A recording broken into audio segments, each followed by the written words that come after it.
11 de novembro de 1918. 10 horas e 59 da manhã. Falta exatamente um minuto para o armistício entrar em vigor.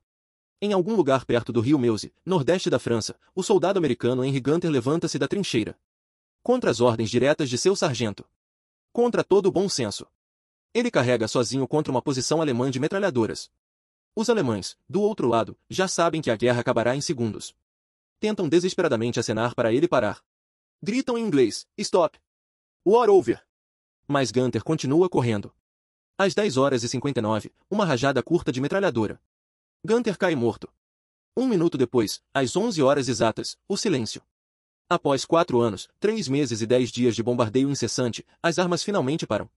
700 quilômetros de frente, do Mar do Norte à Suíça. Silêncio total.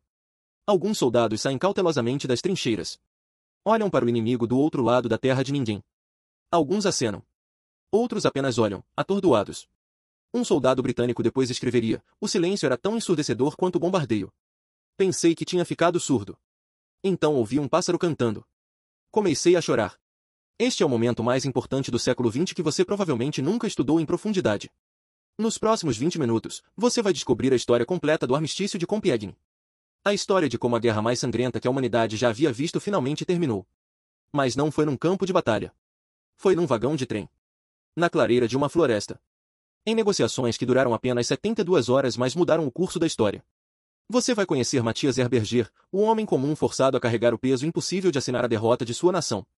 Um homem que sabia que seria destruído por isso. E foi assassinado 3 anos depois. Você vai conhecer Ferdinand Foch, o marechal francês que ditou termos tão duros que profetizou: "Isto não é paz. É um armistício de 20 anos." Ele estava certo. 20 anos e 64 dias depois, a Segunda Guerra Mundial começou. Você vai ouvir sobre Henry Gunter e outros soldados que morreram desnecessariamente nas últimas horas, minutos, até segundos antes do cessar-fogo. E você vai entender como este armistício, assinado para terminar a guerra para acabar com todas as guerras, na verdade plantou as sementes para um conflito ainda mais devastador. Esta é a história do dia 11 de novembro de 1918. O dia que o mundo mudou.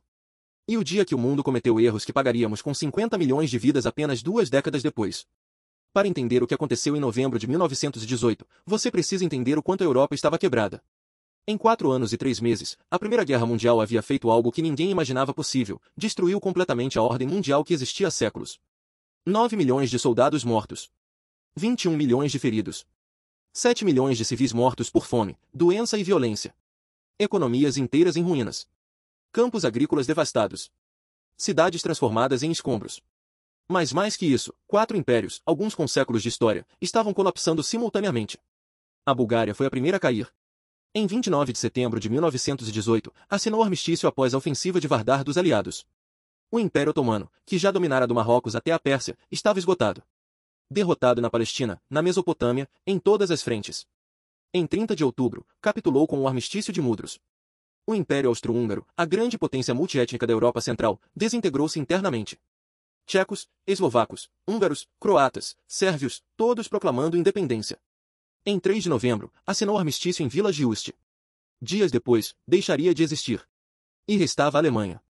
Mas a Alemanha de novembro de 1918 não era mais o império confiante que iniciará a guerra com o Plano Schlieffen em agosto de 1914. Militarmente, o exército alemão estava exausto. As grandes ofensivas de primavera de 1918, 5 ataques massivos entre março e julho, haviam falhado. Eles chegaram a 64 quilômetros de Paris. Mas não conseguiram romper. E esgotaram suas últimas reservas. Enquanto isso, os americanos chegavam à França ao ritmo de 10 mil soldados por dia. Frescos. Bem equipados. Motivados. Em 8 de agosto, a Batalha de Amiens. O general Ludendorff chamou de o Dia Negro do Exército Alemão. As linhas alemãs começaram a desmoronar. Economicamente, a Alemanha estava quebrada. O bloqueio naval britânico, em vigor desde 1914, estava matando civis de fome. Entre 1914 e 1918, estima-se que 424 mil civis alemães morreram de desnutrição e doenças relacionadas. E politicamente, a revolução estava chegando. Em 29 de outubro de 1918, marinheiros da frota de alto mar em Kiel descobriram que os almirantes planejavam uma última batalha suicida com honra contra a Royal Navy britânica. Os marinheiros recusaram. "Somos carne para canhão há 4 anos", gritou um deles, Karl Artel. "Não morreremos numa missão de glória enquanto políticos negociam paz." A revolta espalhou como fogo. Em dias, 40 mil marinheiros, soldados e trabalhadores controlavam Kiel. Conselhos revolucionários, Reich, foram estabelecidos, ecoando a Revolução Russa de 1917. De Kiel, a revolução foi para Hamburgo, Munique, Frankfurt e, finalmente, Berlim. O Império Alemão, que existia há apenas 47 anos mas dominara a Europa, estava desmoronando de dentro para fora. E foi neste contexto, Império caindo, exército derrotado, revolução nas ruas, que a Alemanha enviou uma delegação para negociar armistício. Mas como você vai ver, não seria negociação. Seria humilhação. Em 29 de setembro de 1918, no quartel-general alemão em Spa, Bélgica, aconteceu uma reunião que mudaria tudo. O general Erich Ludendorff e o marechal Paul von Hindenburg, os dois homens que efetivamente governavam a Alemanha militarmente desde 1916, convocaram o Kaiser Wilhelm II. Ludendorff, conhecido por sua confiança inabalável, estava visivelmente abalado. Precisamos de um armistício imediatamente, ele declarou. A situação militar é insustentável. Podemos colapsar a qualquer momento. Esta admissão chocou a liderança política alemã. Até aquela semana, Ludendorff assegurava que a vitória, ou pelo menos um empate favorável, ainda era possível. A realidade, ali em Hindenburg, última grande posição defensiva alemã, havia sido rompida. O exército estava esgotado. E centenas de milhares de americanos chegavam todo mês. Em 4 de outubro, o novo governo alemão, liderado pelo príncipe Max von Baden, enviou nota ao presidente americano Woodrow Wilson pedindo armistício. Por que o Wilson? Porque em janeiro de 1918, Wilson havia anunciado seus 14 pontos, princípios para uma paz justa, sem anexações punitivas, com autodeterminação nacional. Os alemães esperavam que Wilson seria mais generoso que os franceses e britânicos sedentos por vingança. Estavam dramaticamente enganados. Enquanto diplomatas negociavam, a Alemanha desmoronava. A revolta dos marinheiros em Kiel espalhou-se. Em 9 de novembro, 500.000 de trabalhadores saíram em greve em Berlim. Soldados juntaram-se aos manifestantes. O chanceler príncipe Max von Baden tomou decisão extraordinária. Às 12 horas do dia 9 de novembro, anunciou a abdicação do Kaiser Wilhelm II. Sem sequer consultar o Kaiser I. Wilhelm, refugiado no quartel-general em Spa, resistiu furiosamente. Abdicar? Nunca! Sou Kaiser por vontade de Deus. Mas seus próprios generais o abandonaram. Hindenburg, com lágrimas nos olhos, disse, Majestade, o exército não lutará mais por vós. Deveis partir para o exílio. Às 14 horas, Wilhelm entrou num trem especial para a Holanda neutra. Nunca mais pisaria em solo alemão. Morreria no exílio em 1941. Às 14 horas do dia 9 de novembro, Philipp Seydemann, líder social-democrata, ficou numa janela do Reichstag e proclamou, o velho e podre sistema caiu. Viva a República Alemã! Horas depois, Karl Liebknecht, líder comunista, proclamou uma república socialista livre do Palácio de Berlim. A Alemanha estava à beira da guerra civil. Friedrich Ebert assumiu como chanceler da nova república. Sua prioridade número 1, parar a guerra externa para lidar com a revolução interna. Alguém tinha que ir à França negociar o armistício. Mas nenhum general queria carregar essa mancha histórica. Então escolheram um civil. Um político de 43 anos do Partido do Centro. Um homem comum. Matthias Ehrberger. Antes de continuarmos com a jornada de Ehrberger, pause por um segundo. Se você está achando este documentário fascinante, se está aprendendo detalhes sobre a Primeira Guerra Mundial que nunca soube antes, deixe seu like agora. Isso ajuda enormemente o algoritmo do YouTube a recomendar este vídeo para outras pessoas interessadas em história aprofundada. E se você quer acompanhar toda a série de documentários completos sobre as batalhas e eventos da Primeira Guerra Mundial, inscreva-se no canal e ative o sininho. Porque conteúdo histórico detalhado como este, vídeos de 50, 60 minutos mergulhando profundamente nos fatos, é raro no YouTube em português. E quanto mais apoio você der, mais documentários assim podemos produzir. Agora, vamos voltar para novembro de 1918. E para Matthias Ehrberger, o homem que estava prestes a carregar um fardo impossível. Matthias Ehrberger não era general. Não era aristocrata. Era filho de um alfaiate e carteiro. Nasceu em 1875 em Butenhausen, sul da Alemanha. Estudou em seminários católicos, planejando tornar-se padre. Mudou de rumo e tornou-se professor. Depois, jornalista. Em 1903, aos 28 anos, foi eleito para o Reichstag pelo Partido do Centro Católico. Era talentoso orador e escritor. Quando a guerra começou em 1914, Ehrberger a apoiou entusiasticamente. Como a maioria dos alemães, acreditava na justa causa de sua nação. Mas conforme a carnificina se prolongava, tornou-se um dos primeiros políticos alemães a advocar paz negociada. Em julho de 1917, foi autor da famosa Resolução de Paz do Reichstag, pedindo paz sem anexações. Posição corajosa que lhe rendeu o ódio feroz de nacionalistas e militaristas. Agora, em novembro de 1918, foi escolhido para liderar a delegação do armistício. Por que ele? Primeiro, era civil, não militar. Os generais Ludendorff e Hindenburg queriam que um civil assinasse a derrota. para não manchar a honra do exército. Segundo, já era associado com negociação de paz. Culpá-lo seria fácil. Terceiro, era do Partido do Centro, apoiando o novo governo republicano. Herberger aceitou a missão sabendo que seria destruído por ela. 3 semanas antes de partir para Compiègne, havia visitado seu filho moribundo. Trauma emocional enorme. Agora carregava trauma histórico maior, admitir a derrota da Alemanha. Era católico devoto. Sabia que muitos o viriam como traidor. Mas acreditava que era dever parar a matança. Se isto me faz traidor aos olhos de alguns, escreveria depois, que assim seja. Prefiro carregar essa cruz do que deixar mais um soldado alemão morrer numa guerra já perdida. Profecia trágica. Em 26 de agosto de 1921, 3 anos depois, extremistas de direita o assassinariam numa trilha florestal. Morreu aos 45 anos, punido por assinar um armistício que salvou vidas mas feriu orgulho nacional. Mas estamos adiantando a história. Em 6 de novembro de 1918, Herberger ainda estava vivo.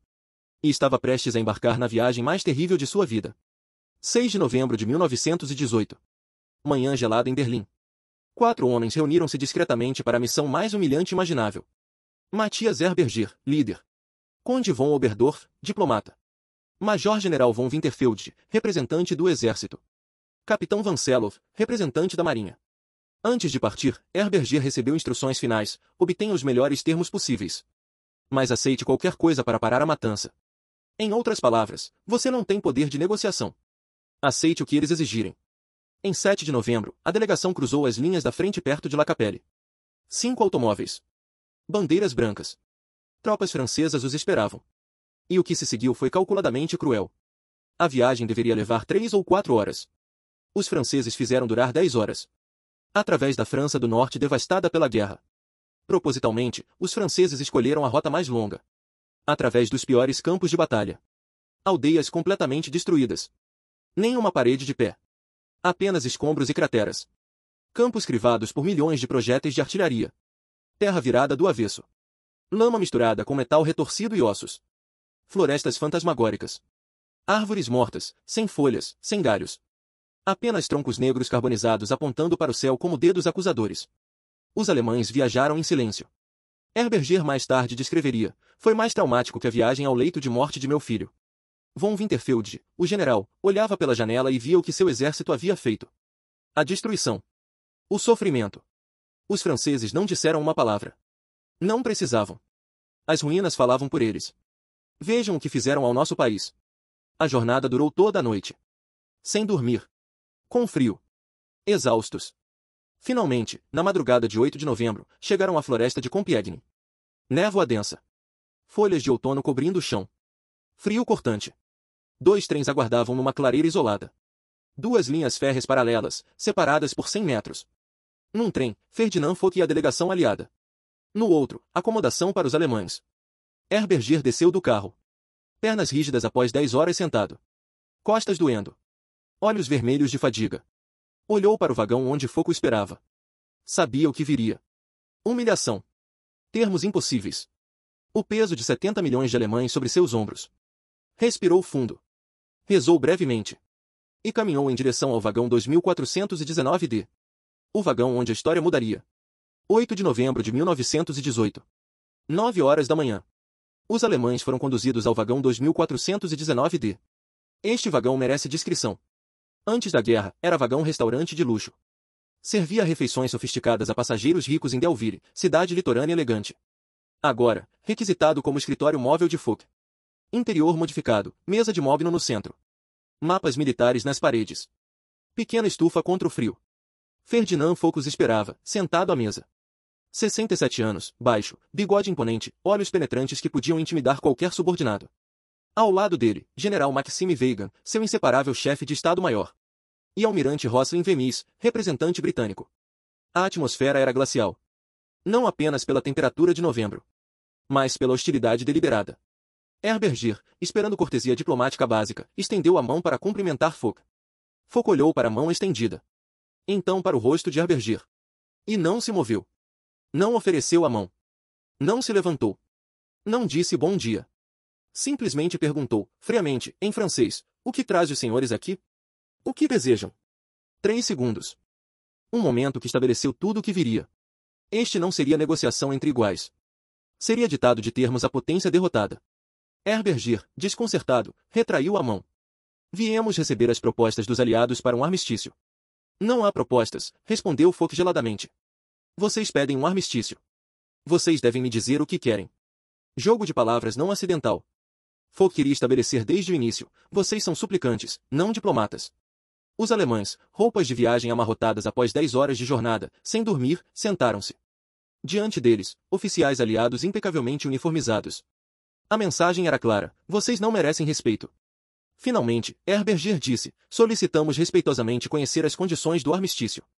Foch acenou para Weygand. E Weygand começou a ler. Durante 90 minutos, Weygand leu metodicamente os 34 artigos do armistício.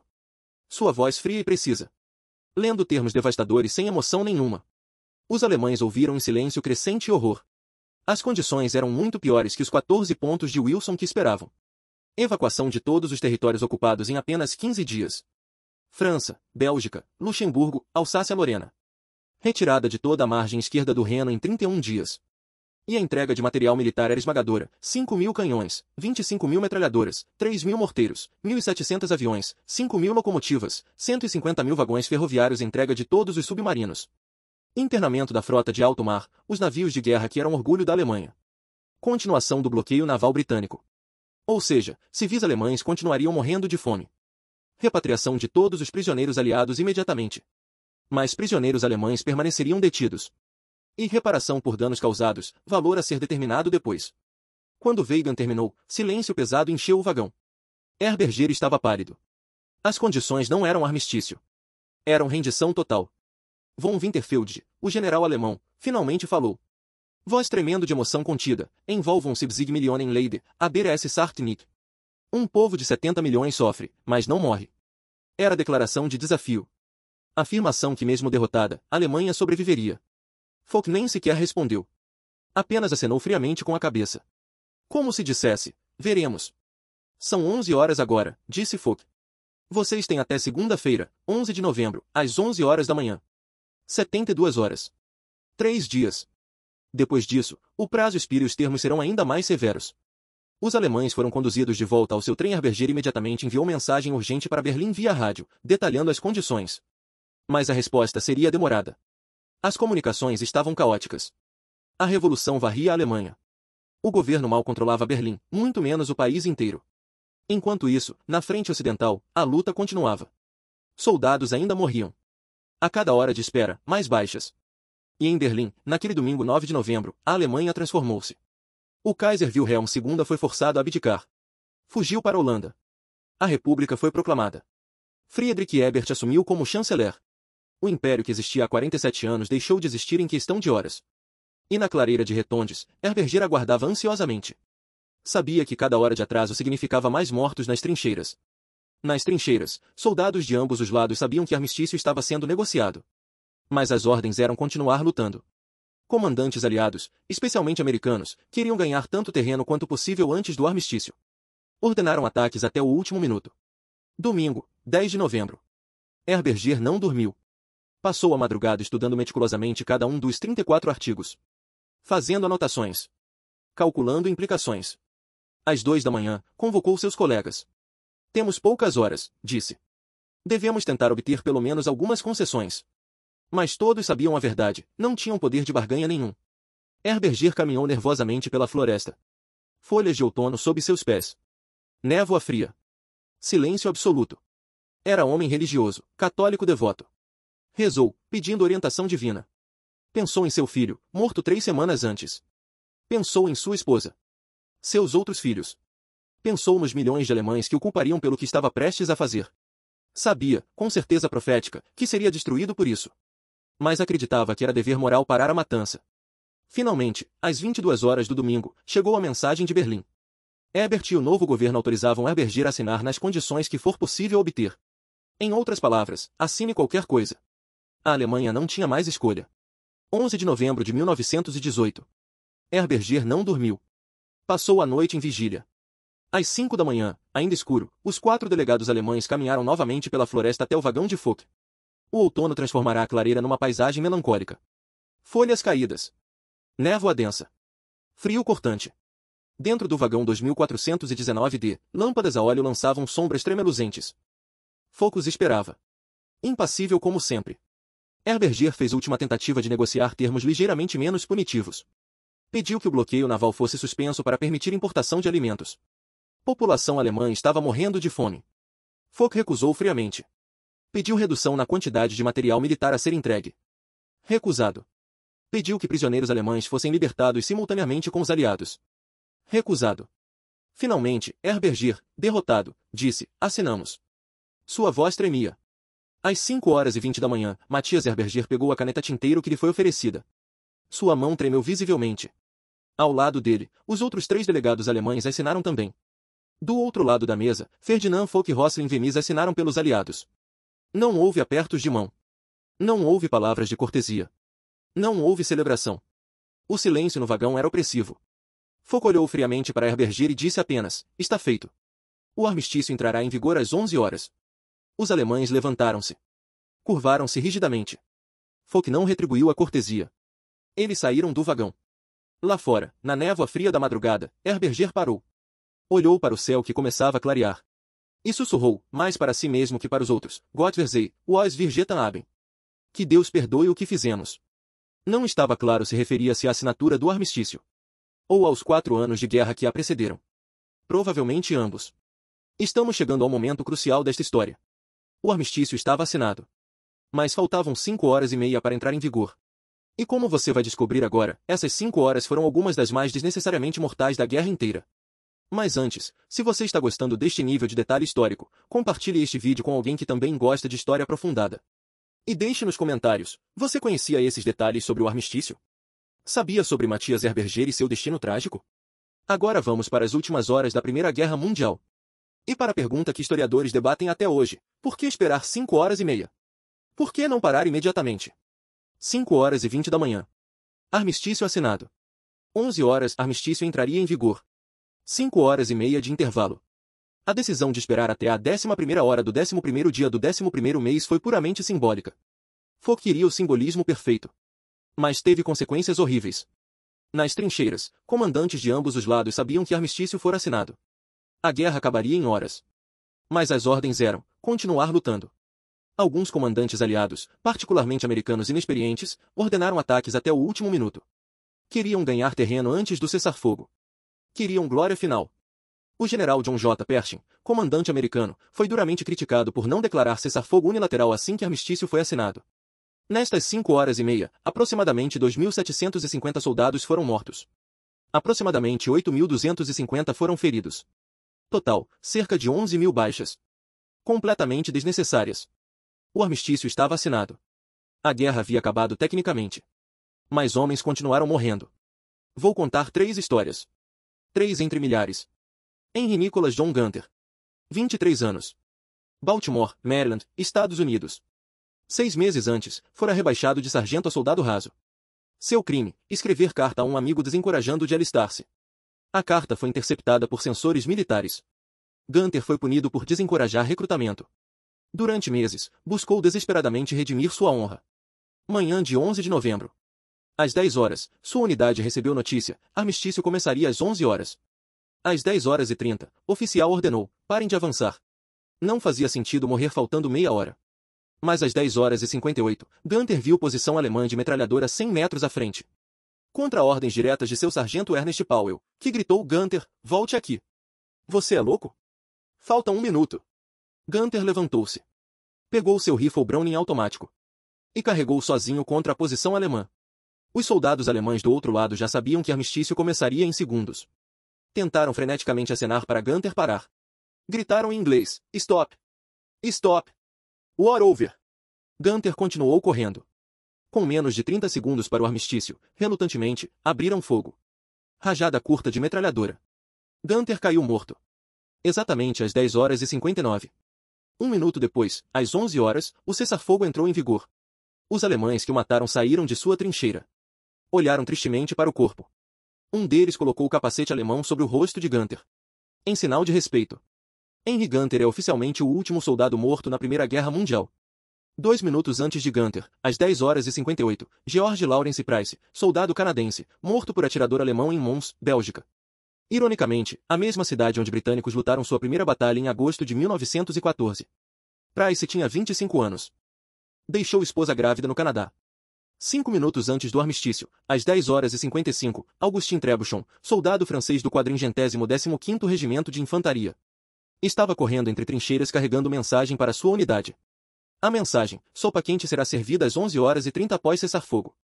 Fogo de artilharia alemã o atingiu. Seu corpo foi encontrado ainda segurando a mensagem sobre sopa. Detalhe banal e trágico que resumia o absurdo de morrer minutos antes da paz. Bateria 4 dos canhões ferroviários navais americanos de 14 polegadas. Disparou seu último tiro às 10h57:30. 2 minutos e 30 segundos antes do armistício. O projétil foi cronometrado para aterrissar bem atrás das linhas alemãs exatamente às 11 horas. Comandantes queriam o orgulho de disparar literalmente o último tiro da guerra. Entre os comandantes de artilharia que dispararam sob ordens até 10h45 estava o capitão Harry S. Truman. Sim, o futuro presidente dos Estados Unidos. Mais tarde escreveria em seu diário: o silêncio era tão ensurdecedor quanto os bombardeios. Ninguém celebrou. Estávamos apenas atordoados que tivesse acabado.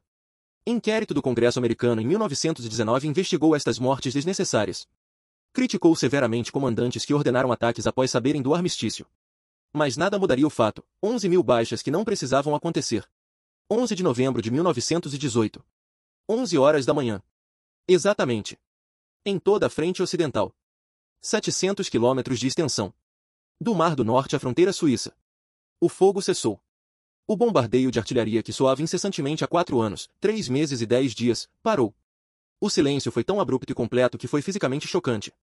Soldados acostumados a ruído constante, explosões, disparos de metralhadoras, gritos, aviões rugindo, de repente ouviram nada. Pássaros. Vento nas árvores devastadas. Suas próprias respirações. Um soldado britânico, Tenente Edward Chapman, escreveu: o silêncio era tão ensurdecedor quanto o bombardeio. Meus ouvidos uniam. Pensei por um momento que tinha ficado surdo. Então ouvi um passarinho cantando, som que não ouvirá em 4 anos. Comecei a chorar. Lentamente, cautelosamente, soldados começaram a emergir das trincheiras. Subiram as escadas de madeira apodrecida. Emergiram na terra de ninguém. Do outro lado, inimigos de minutos antes faziam o mesmo. Olharam-se. Metros de distância. Alguns acenaram. Outros simplesmente olharam, atordoados, mal conseguindo processar que tinha acabado. Um alemão tirou o cigarro. Ofereceu a um inglês. O inglês aceitou. Não falavam mesma língua. Mas compartilharam fogo. Em Verdun, onde 700.000 homens tinham morrido em 1916, o corneta francês Octave de la Luque tocou as 13 notas oficiais do cessar-fogo. Às 11 horas exatas. Lágrimas corriam por seu rosto enquanto tocava. Nas trincheiras, não houve celebração imediata. Apenas exaustão. Descrença. Luto profundo. Um soldado britânico escreveu em carta: esperávamos sentir alegria, mas só sentimos vazio. Muitos de nós choraram, não de felicidade mas de perda, pensando em todos os camaradas que não viveram para ver este momento. Mas em Paris, Londres, Nova York, o mundo explodiu em celebração. Em Paris, sirenes de alerta aéreo soaram às 11 horas. Mas desta vez para anunciar paz, não bombardeios. Lâmpadas a gás foram acesas pela primeira vez em 4 anos. Em Londres, Big Ben, silenciado desde 1914, repicou novamente. Multidões massivas no Palácio de Buckingham, clamando pela família real. Em Nova York, apesar de serem apenas 6 horas da manhã, sirenes de fábricas soaram. Trabalhadores derramaram nas ruas. Mas sob a celebração, luto. Em quase toda a família francesa, alguém morrera. Em quase toda a família britânica, alguém morrera. Celebração e tristeza, entrelaçadas indissoluvelmente. Em Berlim, reação foi mais sombria. Havia alívio que matança terminara. Mas também choque. Confusão. Raiva. Muitos alemães simplesmente não conseguiam acreditar que tinham perdido. Tropas alemãs ainda ocupavam território inimigo. Nenhum soldado aliado pisara em solo alemão. Como podiam ter perdido? Um soldado alemão escreveu em diário: dizem-nos que guerra acabou. Mas estamos em território francês. Não fomos derrotados. Como pode guerra ter acabado? Que sentido fez tudo isso? Esta incompreensão. Esta negação. Plantaria a semente da lenda venenosa da punhalada pelas costas. A ideia que o exército alemão nunca fora derrotado militarmente, mas traído por políticos civis, socialistas, judeus em casa. Mentira completa. Mas mentira poderosa. Adolf Hitler, veterano da guerra, cego por gás mostarda num hospital militar quando ouviu notícia do armistício, explorou brilhantemente esta lenda. Quando o Tratado de Versalhes foi assinado em 28 de junho de 1919, Ferdinand Foch declarou famosamente: "CN est paz uni paix." Se é um armistício de vingar ANS. Isto não é paz. É um armistício de 20 anos. Profecia terrivelmente precisa. 20 anos e 64 dias depois, em 1º de setembro de 1939, a Alemanha nazista invadiu Polônia. Segunda Guerra Mundial começou. E em junho de 1940, após derrotar França em 6 semanas, Hitler orquestrou vingança simbólica perfeita. Ordenou que o armistício franco-alemão fosse assinado exatamente no mesmo vagão 2419D. Na mesma clareira de Retondes. Na mesma floresta de Compiègne. O vagão foi arrastado para fora do museu onde estava em exibição. Posicionado exatamente no mesmo local de 1918. Hitler sentou exatamente na cadeira onde Foch sentara 22 anos antes. Generais franceses sentaram onde alemães sentaram em 1918. Hitler deixou as negociações após ler preâmbulo. Deliberadamente replicando o comportamento frio de Foch. A humilhação era completa. Depois, Hitler ordenou que o vagão fosse levado para Berlim como troféu de guerra. Em 1945, quando a Alemanha estava perdendo guerra, SS destruiu o vagão para evitar recaptura aliada. O vagão exibido no Museu de Compiègne hoje é réplica, doado em 1950. Mas o original, o vagão que testemunhou tanto o armistício de 1918 quanto a vingança de 1940, foi queimado. Como tanto da Europa seria queimada na Segunda Guerra Mundial. A guerra que Foch previra. A guerra que o armistício de 1918 ajudou a criar. O 11 de novembro tornou-se feriado de lembrança em muitas nações. No Reino Unido e Commonwealth, Remembrance Day. Às 11 horas de 11 de novembro, nação observa 2 minutos de silêncio. Pessoas usam papoulas vermelhas, inspiradas no poema Kim Flanders Fields. Nos Estados Unidos, Veterans Day honorando todos os veteranos militares. Na França, Jour de l'Armistice feriado nacional. Presidente deposita coroa no túmulo do soldado desconhecido sob Arco do Triunfo. Túmulos de soldados desconhecidos em várias nações, Westminster Abbey, Arco do Triunfo, Arlington, foram todos estabelecidos nos anos após armistício. Para homenagear milhões cujos corpos nunca foram identificados. Ou nunca foram encontrados. O Museu do Armistício em Compiègne hoje atrai 50 mil visitantes anualmente. A clareira, uma vez palco de humilhação e vingança, agora é local de reflexão. Sobre o custo terrível da guerra. E sobre a lição mais importante que o armistício de 1918 nos ensina, paz punitiva cria ressentimento. E ressentimento cria a próxima guerra. Armistício e Tratado de Versalhes foram duros o suficiente para humilhar e enfurecer a Alemanha. Mas não duros o suficiente para impedi-la permanentemente de se rearmar. Pior combinação possível. Como a historiadora Margaret Macmillan escreveu, o Tratado de Versalhes não foi nem paz cartaginesa nem paz justa. Foi pior, um meio-termo que garantia ressentimento sem garantir segurança. A lição teve que ser reaprendida com custo terrível. Após Segunda Guerra Mundial, aliados tomaram abordagem dramaticamente diferente. Plano Marshall reconstruiu economias europeias. Incluindo ex-inimigos. Alemanha e Japão foram ajudados, não destruídos. Esta abordagem, construir paz através de reconstrução e reconciliação, não punição, funcionou. Europa Ocidental e Japão tornaram-se democracias prósperas e aliados. Mas a lição precisou de 50 milhões de mortos na Segunda Guerra Mundial para ser aprendida. 16 milhões na Primeira Guerra Mundial. 50 milhões na Segunda. 66 milhões de vidas. Para aprender que paz deve ser construída sobre justiça e reconciliação. Não sobre humilhação e vingança. Matthias Herberger, o homem que carregou o peso do armistício, viveu apenas mais 3 anos. De junho de 1919 a março de 1920, serviu como vice-chanceler e ministro das Finanças da nova República de Weimar. Implementou reformas fiscais radicais para estabilizar a economia alemã devastada. Mas isto apenas aumentou o ódio que extremistas sentiam por ele. Para a direita nacionalista, era duplo traidor, assinar armistício e roubar dinheiro do povo com impostos. 26 de agosto de 1921. Herberger caminhava com o amigo Karl Dies numa trilha florestal perto de Bad Griesbach, Floresta Negra. 2 jovens extremistas de direita, Heinrich Tillerson e Heinrich Schultz, abordaram-nos. Abriram fogo. Herberger tentou correr. 3 tiros atingiram pulmão, estômago e perna. Morreu aos 45 anos. Assassinado por assinar armistício que salvou incontáveis vidas alemãs. O ex-Kaiser Wilhelm II, exilado na Holanda, celebrou a notícia com champanhe. Muitos da direita alemã regozijaram-se. Herberger tornou-se mártir para democratas. Mas bode expiatório para nacionalistas. Sua história é tragédia pessoal. Mas também lição histórica. Sobre o custo de fazer o correto. Sobre a injustiça que homens decentes às vezes enfrentam. E sobre como mitos venenosos, como lenda da punhalada pelas costas, destroem aqueles que tentaram prevenir maior destruição. 11 de novembro de 1918. 11ª hora do 11º dia do 11º mês. O momento que o silêncio caiu sobre a Europa após 4 anos de bombardeio incessante. O momento que 9 milhões de soldados mortos foram finalmente honrados com cessar-fogo. Mas também o momento que, paradoxalmente, plantou sementes para 50 milhões de mortos mais apenas 21 anos depois. Esta é a história do armistício de Compiègne. História de como a guerra mais sangrenta que a humanidade já vira terminou não em campo de batalha mas em vagão de trem, história de humilhação e vingança. De homens comuns carregando fardos impossíveis. De soldados morrendo desnecessariamente até o último segundo. E história de como paz mal feita pode ser tão perigosa quanto guerra. E você? O que achou desta história? Conhecia esses detalhes sobre o armistício? Sabia sobre Matthias Herberger e seu destino trágico? Sabia sobre Henry Gunter, morto um minuto antes do cessar-fogo? Deixe sua opinião nos comentários. Se você gostou deste documentário aprofundado de 55 minutos, deixe seu like. E se inscreva no canal para mais documentários completos sobre Primeira e Segunda Guerra Mundial. No próximo vídeo, vamos explorar a Batalha de Verdun, 303 dias de inferno que se tornaram símbolo da determinação francesa. 700 mil mortos. Mais projéteis disparados em 10 horas que em toda a Guerra Franco-Prussiana de 1870. A frase que definiu a batalha, e os NE passaram paz, não passarão.